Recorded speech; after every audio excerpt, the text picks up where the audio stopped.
The rule of three states, things that come in threes are inherently more appealing than those that don't. With the next generation GMC Sierra, Canyon, and Sierra Heavy Duty, we couldn't agree more. Whether you choose to have the world's first 6-function multi-pro tailgate available on the next generation 2019 GMC Sierra SLT, AT4, and Denali models, to confidently take on heavy loads with the available 6.6-liter V8 Duramax turbo diesel in the GMC Sierra Heavy Duty, or to get behind the wheel of the only mid-size premium pickup on the road, the GMC Canyon, you'll realize all three help you do one thing: go professional grade. Step up to GMC, and current eligible GM owners get 20% below MSRP on next generation 2019 GMC Sierra Double Cab and SLE Crew Cab models with a traditional tailgate. We are professional grade. GMC. Must be a current owner lessee of a 2005 model year or newer GM vehicle for at least 30 days prior to the new vehicle sale. Offer includes price reduction below MSRP and purchase allowance. Not available with special financing, lease, and some other offers. Take retail delivery by 9/30/19. See participating dealer for details.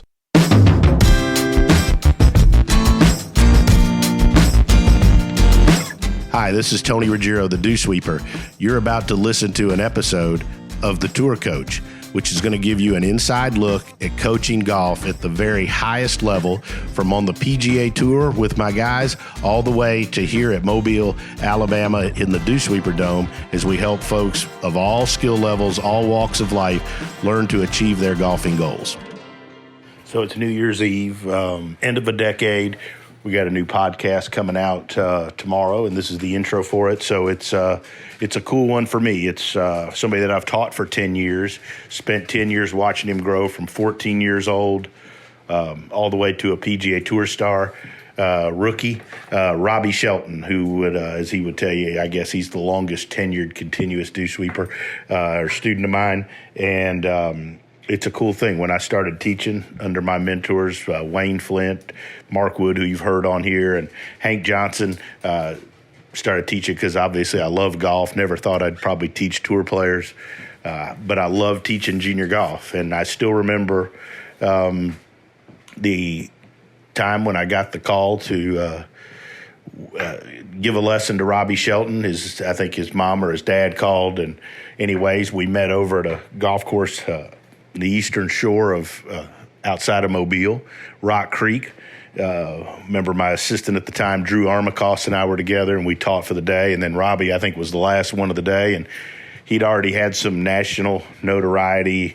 As a 14-year-old, he beat Jordan Spieth in the U.S. Junior up in Michigan, and I remember seeing little bits of that. I was up there with a guy I taught, Bobby Wyatt, and who they became teammates at Alabama. And anyways, I just remember watching him, and I remember sitting down and showing him, I guess, for the first time, what he looked like at Impact. And I remember Drew and I looking at his irons while we were teaching him, and you pull the iron out or the wedge out, and the impact was like a little dime. I mean, only spot that it was like he hit it perfect every time.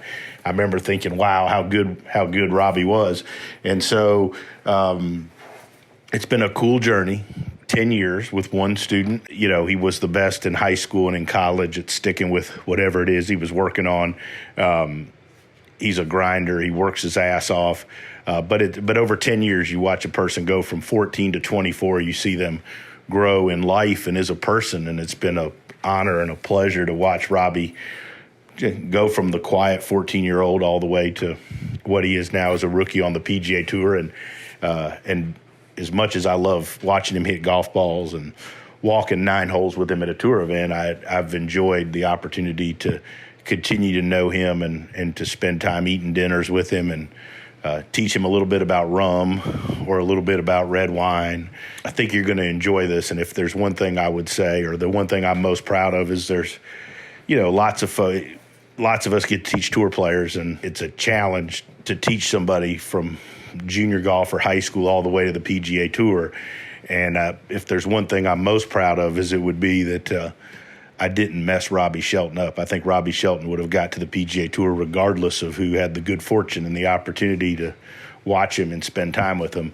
But there's also tons of people out there that get their hands on young folks and they make a bunch of changes and they mess folks up. And thankfully, I had enough wise people around me and enough good sense to stay out of the way of Robby Shelton out of his way for most of the past 10 years, and maybe be a little bit of a rudder and a guide and help him develop his golf swing and his game. And it's going to be fun to continue to watch and continue to be part of. And I have no doubt that you're going to enjoy watching Robby Shelton play golf, and I have no doubt you'll enjoy this sit-down with Robby Shelton here on the Tour Coach. Sitting in here at the new crib on St. Simon's Island, we got Jackson Court with me. Say hi, Jackson. Hello, everybody. What's your last name? Court. Court, okay. Y'all are close. Just curious. And Robby Shelton. This is actually the second version of this. Somebody forgot to hit record last night doing this, so we're going to go ahead and do it again. These are the secret tapes. These are the secret tapes, so I'm double recording. So obviously, you're the longest tenured dew sweeper. Started with you 14 years old, we said. Yep, freshman year. Watched you go through high school. Jackson later is going to post, when this airs, you're going to post a video from YouTube of him in high school. Yep. Right? And just watched you grow up. Great player at Alabama, freshman of the year, all that stuff. Come out, you leave after your junior year, right? Yep. Right, after your junior year. June of 2016. June of 2016. And everybody says, hey, like, fast track the tour. You played your exemptions, you got your exemptions, you did all that. You played fine. I mean, and then took a year, went to Canada, then went to the web, 2 years on the web. Last year on the web, I mean, you kicked ass. You won. We'll get into the sabbatical later. But let's talk a little bit about what was the difference. So, like, going from college to the web, it's now the Corn Ferry, or from college to Canada, to the web, to the tour. What have you learned each step of the way? And also talk about some of the people that you've played with or that you've met along the way that have helped you learn stuff and that you've learned stuff from. Yeah, just coming out of college, I mean, it's been a journey the whole way. Everybody expects to come out and just go straight to PGA Tour, but my path was a little different for sure. I got 4 starts coming out of college, and it's kind of hard to keep your card with only 4 starts. So, I played decent, made a couple cuts, and didn't do anything special. And then had to go to Q school on the web, or Corn Ferry, and missed it at second stage, made it through first, missed it at second, and was kind of down after that. I knew for sure there were different ways to get there. So I remember when you texted me, this is going to be tell me, I was getting out of the shower. You were, but like I remember you were in Arizona, and I remember, but you were like, I knew you were down. One of the few times in the whole time I've taught you, I knew you were down. Yeah, for sure. But you were like, but we texted, and I was like, you're going to get there, but I could tell you were resolved to get there. Yeah. And I knew you were down, but I also knew that wasn't going to determine you. It was interesting. I remember that clear as could be that you. Yeah. I mean, I knew there were different ways to get to the tour, and my journey was going to be a little longer. So I went up to the McKenzie Tour, and went up there and played really well. What did it teach you up there? Played 9 events, and I think I had 6 top 10s out of 9 events, and just taught me, I don't know, just to beat people, just to, same thing as college, just to go out and beat people. That's what Coach Sewell always told me too, as well. Just go carry your bag, go beat people. That's the key, and just beat people at every level. And that was, once I beat people on the McKenzie Tour, it took me to the Corn Ferry, and same thing. I had conditional there, played well, not well enough to get my PGA Tour card, but didn't play bad though. Didn't play bad. No, I had conditional, so I kept my card, which was nice, and I was in a good spot. And then once I got full status, they kind of calmed me down a little bit, and I knew I could pick my schedule, and just stuck to my routine and stuck to my the things that I knew that I could do well, and ended up winning twice last year, and it's been awesome since. Was there a difference between beating people in college and Canadian, and then Canadian Web or Corn Ferry and Not really. I mean, they were Just learning it? Yeah, just learning. I won a few times in college, but you gotta once you turn pro, it's a little different. Why is that? Just the depth of the fields are a lot deeper. Everybody's out there. They got. And as you go up, but I was shocked when you were in Canada. I had never paid a ton of attention, to be fair. Yeah. But then, so you're on the Mackenzie Tour, and I start looking through the list of names. I'm like, well, hell, I know 80% of these people were great college players that I remember from the people that I'd taught along the way, you and Bobby, different people and whatever. But that tour was pretty deep. Yeah, especially that year, there were so many great players. And, just to try to finish top 10 on that tour was an accomplishment. And finish second, got me on the Korn Ferry, and it was just another step. It's just ever since college, it's just a process. It's just you got to keep climbing the ladder, and I think once I've done that and proved to myself that I could do it, it finally got me to the PGA Tour and got me in a place where, I know I can make it. It was just a different journey for me and different, coming straight out of college. It's just, I wasn't able to skip those steps. I needed to go through just go through those tours and just learn more.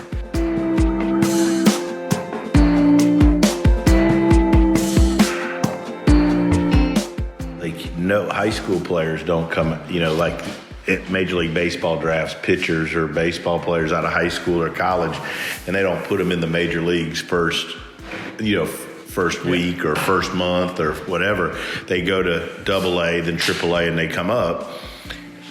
And yet we expect every person that's good in college, that's a great player in college, to instantly go to the PGA Tour and everybody wants it now. Right? But it's but that's just not how it happens. And I think people, it's like I listen to parents and I listen to people, and you listen to people talk. It's like there's nothing wrong with it taking a couple years. No. I mean, in the old days, I'm 48. Everybody used to say, nobody expected young people to come out and win. They always would say, oh, it's going to take them a while.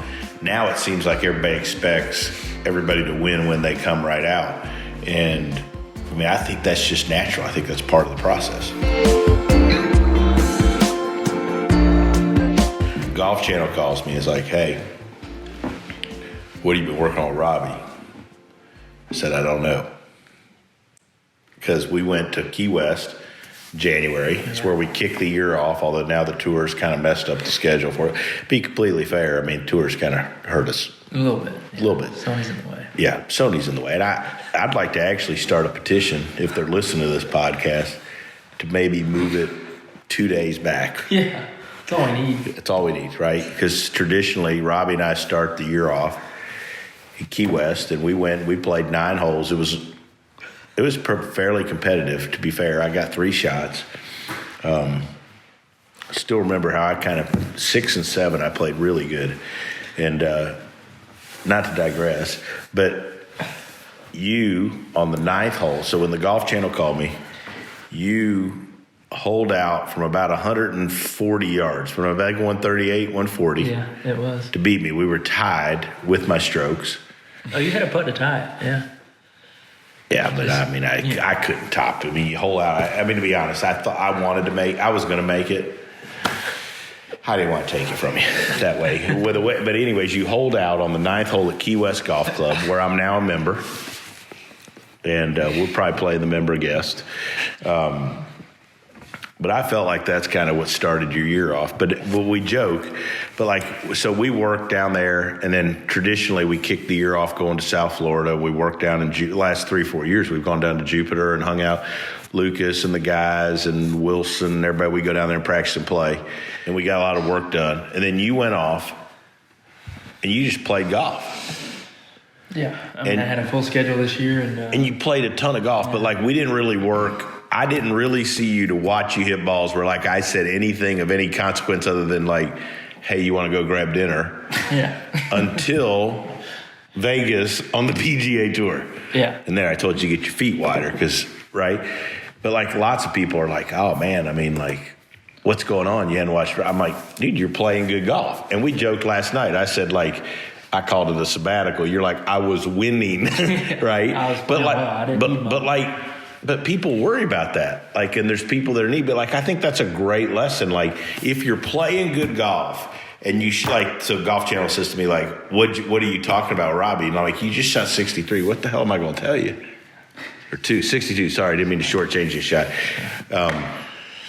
Just point them to the bank. Yeah. Yeah, but you know what I'm saying, though? Like, no, but like, we're talking about, like, people want to know about instruction and stuff. That's why they listen to this, because I'm a color figure. But like you said, once you get on something and you stick to it for, a couple months and which is what you've always said about Robby. Yeah. Right? Like in college, you said, like, the best thing about him is you have a lesson, you have one or two things that you work on. He's the very best. In a month or 2 months, and he's still working. From high school. Yeah. His first lesson in high school, when I saw him, it was at Rock Creek. That's where your dad brought you over to. Filmed him. And I showed him where he was at impact, which you can't see this low in there, right? You can't see this. But he was shaft leaning backwards. Wasn't very good at impact, but you still hit the center of the face every time. And I remember rolling, I don't even remember who it was, but I put a side-by-side up. Bobby. It was Bobby. Yep. Bobby Wyatt. Ran him to impact. He was a couple years older. And I said, look at the difference at impact. And so we did a bunch of work of, like, hitting small shots. This is where you want the shaft at impact versus where you are and how you turn to get there. And from that point on, though, to all the way to now, the very best quality about you from a teacher, from my point, and there's nobody I've ever seen that's better at it, is that if we decide or you decide you're working on one thing, you could leave you for 8 months and come back 8 months later and you're still trying to do the exact same thing. And that's not only is it a great lesson for a tour player, but anybody that shoots 90 that takes a lesson could learn from that, because you don't go to the golf course and change what you're working on based on what you did that. You know what you need to do. When I go to the course, it's usually one, maybe two things I'm working on, and it stays that way for, it takes a while to change something. So it stays that way for, a month or two at least, just grinding on that one thing. And once you get that right, you can go to the next step. It's kind of just a building block with your swing. You work on one thing at a time, and it's pretty much impossible to work on 6 things at once or think about 6 things when you're standing there with the ball. You've been, obviously on tour, you see it, but we all know people, but there's so many people that work on something for a week or two, and they don't stripe it, they don't pure it, they don't make a cut, they don't win, whatever it is, and they think they're on the wrong thing, and they assume that it's the wrong thing. And I think that's like the opposite of how it is. Sometimes I've always said, we always assume as humans that if we're trying to do it, we think we're doing it exactly right, and if it doesn't work out, we got to be doing the wrong thing. But in reality, sometimes we think we're doing something where we're just not doing it as good as we need to or as much as we need to. Yeah. And I think that discipline that you have and the ability to work on that, and I would use the word conviction, like when you've decided you're going to do something, I mean, shit, you just decide, you do it. Mm-hmm. And I think that's why in the long run, I think you've gotten better every step of the way. And I think getting better every step of the way is also something that, it's one thing to be a great college player and come out and be a great pro, but your entire game's gotten better every step of the way. Mm-hmm. I agree. I mean, my whole game all around, I hit more fairways now, I hit more greens, and hit it longer. I hit it longer for sure. But yeah, like you said, I mean, it's just gradually getting better and better, and that's the only thing you can hope for. And so we're going to talk a little bit. So as you transition from college to pro, you add pieces to the puzzle. So you've added people to your team. And so we'll start with, talk a little bit, because I found this fascinating this week. We're at RSM. We're at the new condo here on Wimbledon. New grill tonight. Big purchase. Still think you should have got the Traeger, Jackson. So you and Hunter's been working with you on wedge work. Mm-hmm. you guys done some stuff to talk about controlling distances and the importance of that. Because whether it's a guy aspiring to be a tour player, or a guy that's the average golfer, it's not something they pay enough attention to. And talk a little bit about why you think, why you decided to make it such a focus. Yeah, just being, I had Hunter Stewart in my team. He's helping me with wedge work and stats on the course and just course management all around. And he came down to Birmingham and helped me out with the TrackMan and just dialing in numbers with each club and just getting my wedges more dialed in. I have 3 or 4 shots with each club, and I think it's just, I'm more, dedicated to, to having those numbers ingrained in my mind. And I used to not have that. Even in college, I'd work on my wedges, but it was just sloppy, and it's a lot more structured now. What was sloppy? What would you consider sloppy? I'd just go out there and I'd work on different shots, but I never wrote them down or just had that number, that 67 yard, 730 waist to waist number. I didn't have that. Now it's, I've got it set. I've got waist to waist shots, shoulder to shoulder shots, full back foot draws, 730 choke up at the shaft. What's a 730 choke up at the shaft? You choke all up at the shaft with a 60 degree and swing it to 730. It's a little bit of a clock system, and but for me, I call it waist to waist, shoulder to shoulder, and full. But it's just different shots and different tools in my tool belt. Just trying to, create more shots and not let it not be a guessing game out there on the course. Just having those shots and being dialed in when Brad says, my caddy says, 90 yards. It's into the wind, 90 yards. I hit, the shoulder to shoulder, 55 degree. Yeah, I know. It's just ingrained, and it's not a guessing game, and it's a lot easier for me just to, process that information. Jackson? That was great. No, I think it's awesome to hear how, you use the word dialed in, but, I think how specific it is and having a system that applies yardages to using wedges for every situation that he's going to come across on the golf course. Yeah, there's so many different shots on the course that you have to experience, and into the wind off the left is just a harder shot for me, I guess. And you have to have that 50 degree, the little punch waist to waist to skip it back there to a back pin or something. There's always that that difficult shot that you need, and you don't want to be under pressure and have to hit that when you're guessing. That's just, in the back of my mind, it's nice to, have that ease, I guess. What's the next thing that you have to sharpen in your toolbox, right? Because, as far as your game, you're complete from tee to green. Well, you've had 3 top 10s. What's it going to take to win? What do you have to? What's the next little improvement? Yeah, just I don't know, just being a little more, just being more dedicated to my process and being more specific about my week in and week out routine. I get a little away from my routine if I won't do the same thing on the putting green or won't chip as much or something. I need to set more of a routine for me and stick to it. That's something that changes a lot week to week, and it needs to be not to be the teacher here, but I'm going to teach for a second. But one thing I think that you and everybody could do better is I think you could pay a hair more attention to setup fundamentals. Mm-hmm. Ball position, shoulder, hip, forearm alignments at address. Mm-hmm.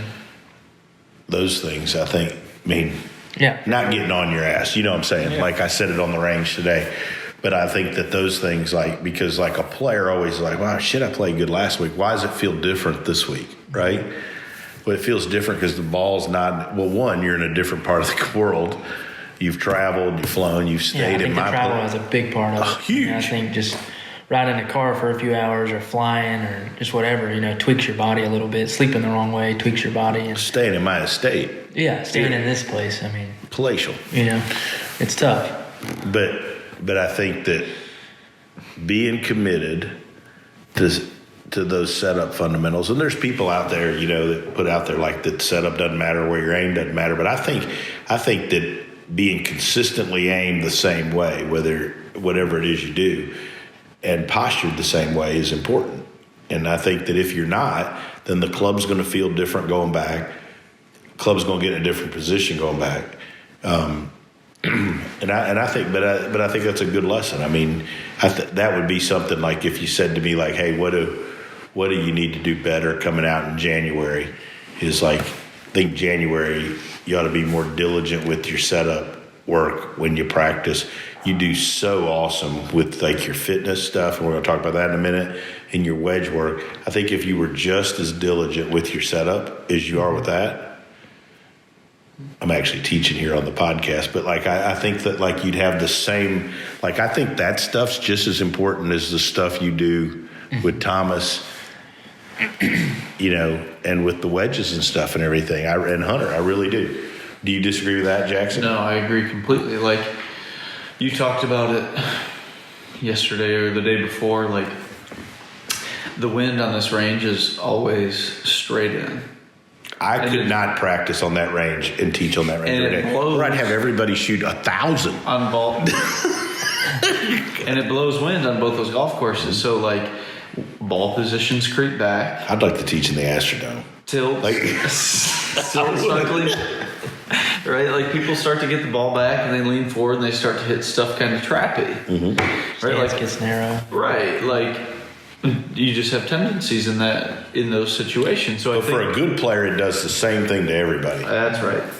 And I think like having that base set up like you're talking about, and it might even be important to just go to the range and hit 20 balls afterwards and just get back to basics. It doesn't matter what you hit. Or what it does in there. 100%. Don't even watch it. You just get right back to it. Like I think find the center of the face with that setup and leave. I think there's a reason that every teacher and every player likes that the second event of the year is Palm Springs, because it's basically playing in a dome. Yep. Right? No wind, perfect turf, everything's flat. Like, and so I think that that's why everybody likes it, because like you can get everybody's fundamentals set to start the year. I mean, that's why it's like, it's always the first one I go to. I'm taking you this year, Jackson. You just found that out yesterday. We're going to stay at the La Quinta. I like that place. Gets a fireplace in the room. Love walking around in the robe with the fireplace. Oh, great. You're staying with him, too. Yeah. That'd be nice to see him in a robe. But that'd be the first time. But anyways, I think I didn't mean to get off on a tangent and teach here, but I think that like, so if you said to me, what would be a challenge and our goal for first part of 2020 would be to be more committed to that.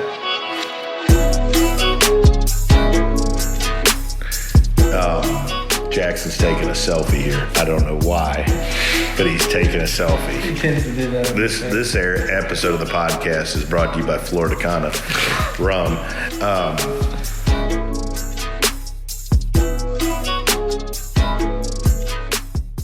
When you ventured out to play professional golf, did you say, hey, I'm going to go ahead and add people to my team or have a team, or was it just something that just happened?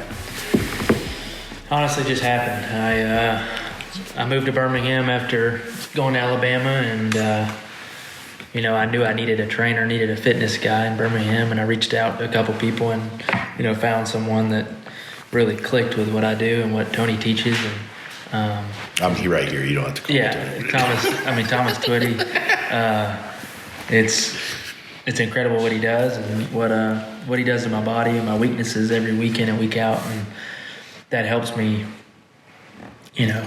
try to feel the same every week, I guess, if possible. But didn't try to expand my team, but it just kind of happened with him and Hunter and I think it's good though. Guys that I wanted to be around and wanted to surround myself with. But yeah, Thomas on the fitness side. Talk about that, because it's been a big deal for you. Yeah, for sure. You've always, of all the people, of all the people I've taught, I think Lucas is huge in the fitness side, and like Colby's helped him a ton. But like you've really enjoyed even in high school or college, you enjoyed the workout stuff. Yeah, I mean, I think everybody's different, and every swing is different. Some people don't want it or don't need it, but I like to be a little sore the day I play. It's different for a lot of people, but it's something that makes me feel what I'm doing. And talk about that. Why do you like to be sore? That's something that folks like to know. I just like to be sore. I can feel how far I move, what's going on in my golf swing. The sensitivity side is way higher. Just a little sore. Just a little sore. You don't want to be where you can't walk. You can't walk, yeah. But if you're a little sore, your sensitivity is just so much higher. You know what part of your body's moving. Your core's activated. Your shoulders are turning, whatever. That's something that's helped me, and that's what I've learned with Thomas is just trying to get that better and get my stability better, mobility better. My body has never been, my rotation, my pivot is good, but it can always get better, and that's something I'm trying to improve week in and week out. And even when I'm home in Birmingham, I try to go see him and get the best out of week in and week out of what he has to offer. Well, and I think it's important that you have a fitness in Thomas, that the stuff he tells you is the same basic fundamentals you've tried to build in your golf swing in your career. Because we've all been around. I mean, there's people I've seen where they go to fitness people and it doesn't mesh with what they're doing in their golf swing or their teaching in their instruction program, and it's a problem. But I want to fast forward to something really entertaining, which is so it's coming up on the off season. This is the most golf you've ever played in your entire life, last 18 to 20 months. Yeah. 100%. I've never played 30 events in a year. This is the first time. Yeah. And it'll probably be the last time you ever play 30 events in a year. Yeah. Everybody thinks professional golf is glamorous. I've been to 28 events this year. It's fantastic. Talk about. I mean, looking forward to off season. You got to be looking forward. I mean, you're going to get 5 weeks off. You got to be looking forward to it. Yeah, I am. We know where you're going to go. Yeah, I'm going to go hide in the woods for a couple weeks. We won't hear from you. Get out the bow and just try to get after some whitetail. I just enjoy that. I love getting away from golf and kind of resetting my whole system, I guess, just resetting it. And, once I'm away for a couple weeks and, it makes me want to get back and want to practice and want to grind again, have something to work on. And, it's going to be nice. These next 2 weeks will be off, but after that, it'll be back to the grind before Sony in January. And it'll be a little different this year, going to the PGA Tour and not having, full status, I guess. I'm going to have to be a little more dedicated and not spend. You're in good shape after this fall, though. Every day in the woods. So you're in good shape after this fall, yeah, though. For sure. 100%. It's just a different schedule. I don't think people understand that, you get in a habit. College golf is obviously more golf than high school golf and junior golf. But, that step, and I told Andy Ogletree this, we talked. I was like, you're getting ready to play the most golf in a stretch once you turn pro that you've ever played in your entire life. You're going to play a spring schedule, which, as you remember from being your last year in college, is super important. Yeah. And then he's going to have U.S. Open, turn pro, and all these starts. He'll hate golf at the end of the year, right? Because you play so much. Yeah. And, I just think it's healthy. I always thought one of the things cool about you, other than the fact that during those 2 months stretch, you don't return calls when you disappear in the woods. Because I'm not a hunter, so until I started hanging out with I didn't realize that it's a thing. But you really disappear. Yeah. Oh yeah. You get places where there's no service and. I'll get a text. Sorry, been in the woods. Right. Yeah. It's not our fault. It's just. I don't know. You just need that time off, I guess, and that's where I go back to reset. You looking forward to it? Mm-hmm. I am, for sure. Jackson, some stuff to add? Yeah, that's great. I think it's good, like you've talked about it before, about having a balance. Like there's a bunch of people now that come out and it's just golf, and like kids don't play multiple sports or they don't have stuff outside of golf to kind of get them to refresh or hit the reset button. I think like doing stuff like that, like being alone, I know that's weird, but like being alone and being on your own is very good. Yeah, I mean all the things I do, golf, you got to be quiet. Hunting, you got to be quiet. Fishing, you got to be quiet. You're not talking to anybody, and the whole time you're just thinking and just, How hard was it to travel and like playing golf where you're dealing with being in a hotel all the time by yourself and so, because that's different. Because I know there's been people that we know that have like quit playing professional golf because they didn't like it. Basically, yeah. like I mean, it's when you're on the road 30 weeks, it's sometimes it can get lonely unless you bring someone along, but it can get lonely for sure. Lonely and just you live out of a suitcase week in and week out, and those weeks you do have home, you don't take for granted. You you love being home and love being with your family, but some people aren't fit for it, and you just have to be kind of a different bird, I guess. Yeah. Like it's weird. I always, like this time of year, so this is the last event of the year for whether you teach, play, whatever, and I'm so ready to be home.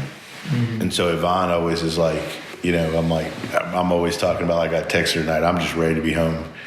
She says the same thing. She's like, but by like the middle of December, I'll be itching, ready to go back. Yep. I'm so ready to go to South Florida with the group, and then I'm so ready for Palm Springs. It's weird though. Yeah. Like at this time of year, all of us are like, I don't want to go on the road anymore. I'm ready for it. But isn't it funny though how we are? Yeah, just human nature, and 2 weeks I think is all you need as a teacher or human or whatever player. 2 weeks you can reset and really get you. Yeah, that's going. Good. It helps. Anything else you want to ask Mr. Shelton here? This was good. I think this was as good as the first version that I forgot to hit record on. So people listening, this one might not be recorded either. We're just winging it. We'll see you tomorrow. But really 3.0 tomorrow night. 3.0 coming at you. But it's been cool, like for me, and I'm going to close this out by saying, like, teaching tour players is fun. Watching somebody go from being 14 to playing the PGA Tour is the coolest thing I've ever gotten to do in my entire life. It's the coolest thing. And watching him go from, you were kind of goofy to like, I don't mean goofy in a bad way. I mean, quiet, right? Yeah. But going to where you are now as a person, as an individual, it's a cool deal. It's a cool thing to be part of. It really is. And this. I'm incredibly proud of you. And it's been an awesome thing to watch. All right. Al, hey, let's cheers one last time. 2.0 is out.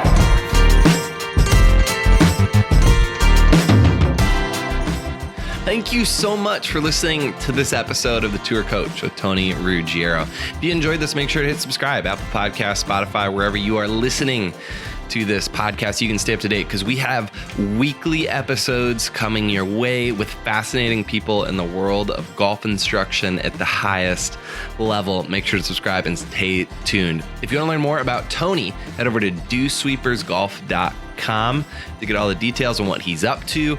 Maybe you want to see him, grab a lesson, or go to one of his camps, pick up his book, Lessons from the Legends. You can do that there. If you want to see Tony in action with some videos and other content, head over to golfsciencelab.com/Tony to get more info there. This episode was powered by the Golf Science Lab and was edited, mixed, and produced by Just Hit Publish Productions. There's one thing, if you know about me, if you've listened to the Dew Sweepers, you've come to see me, listen to me talk is I'm big on loyalty. We give 100% here at the Dew Sweepers. We put a lot of emotional investment into everything we do with every one of our players.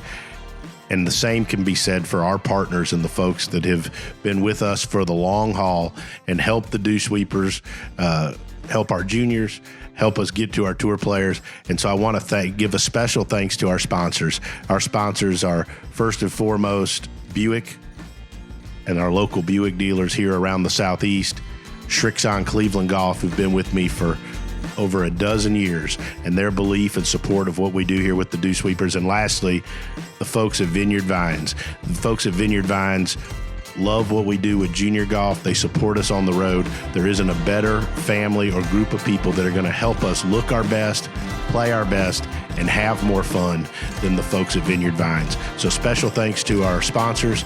Please support those as you get the opportunity. And for more information about any of those, check us out at dewsweepersgolf.com, or you can always check me out on Instagram at @thedewsweeper.